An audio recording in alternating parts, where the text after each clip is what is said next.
Hi, welcome to my video lesson. So for today, I'm going to teach you on how to use Mentimeter.com. So I've used Mentimeter.com a lot in my classes, especially in my online classes, and it has been proven to spark discussion, and it's also very useful to be used as a form of formative assessment. Alright, so what you have to do first is to go to Google, and next you just type Mentimeter. Alright, this will show. So it's Mentimeter.com. What you have to do is to just click. Alright, so once you're there, you can sign up. Alright, and you can use your Google account to sign up.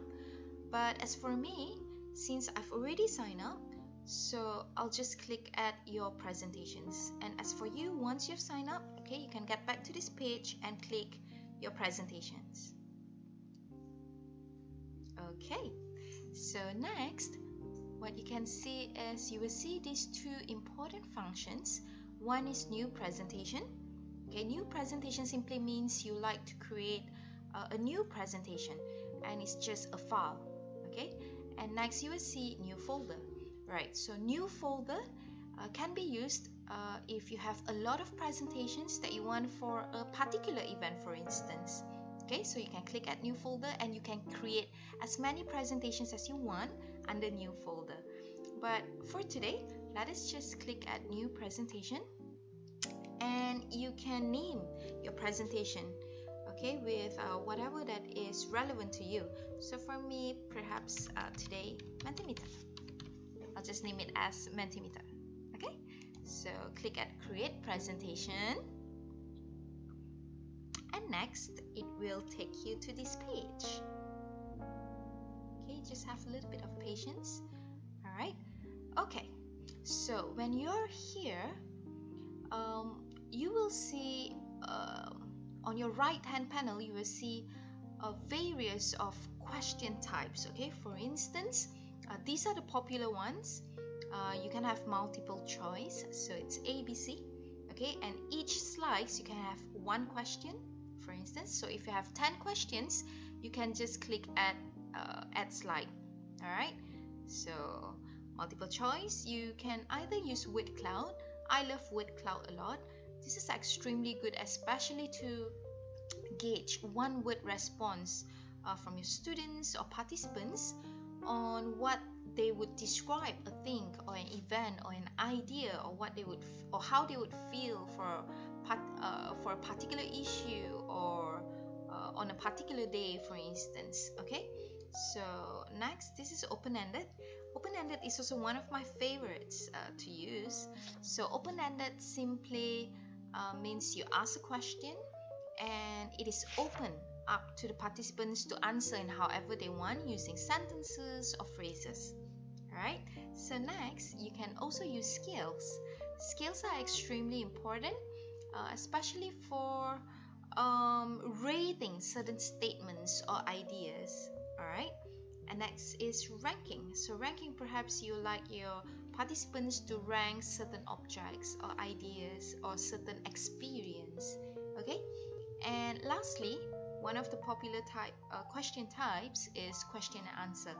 So for this, for instance, you like to ask your students to ask you anything, and you have a class of 50 students. So for each student to raise their hand, whether face-to-face or during an online class, to ask you questions would be quite difficult.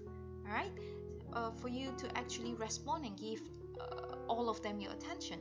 So what you can do is to ask them to key in this, and you choose question and answer, and ask them to just ask you any questions. So over here, within a short period of time, for instance 1 minute or 2 minutes, you'll be able to gather more responses. Alright, so let's just randomly try one. For instance, let's just try word cloud. Okay, so just click on word cloud, and if you can see, the moment you click on word cloud, you can simply just add slides if you have more questions that you like to ask. Okay, so my question would be perhaps, what does love mean to you in one word, for instance? Okay, You can also limit the number of entries per participant. For instance, each participant can only answer once. Alright, and there you go. Alright, so what you can do next is to click at present, and your participants or students can just go to www.menti.com and key in this code in order to respond to your question. Alright, so that is how you use. And if you can see this icon over here, a human icon, it simply means the number of participants who have actually responded to your question.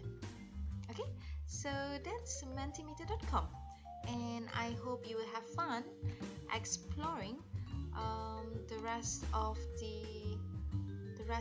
the question types. Okay, what you can do is simply to just add slide, alright, and try for the rest. Perhaps multiple choice, open-ended, or scales, or ranking, or question and answer, and etc.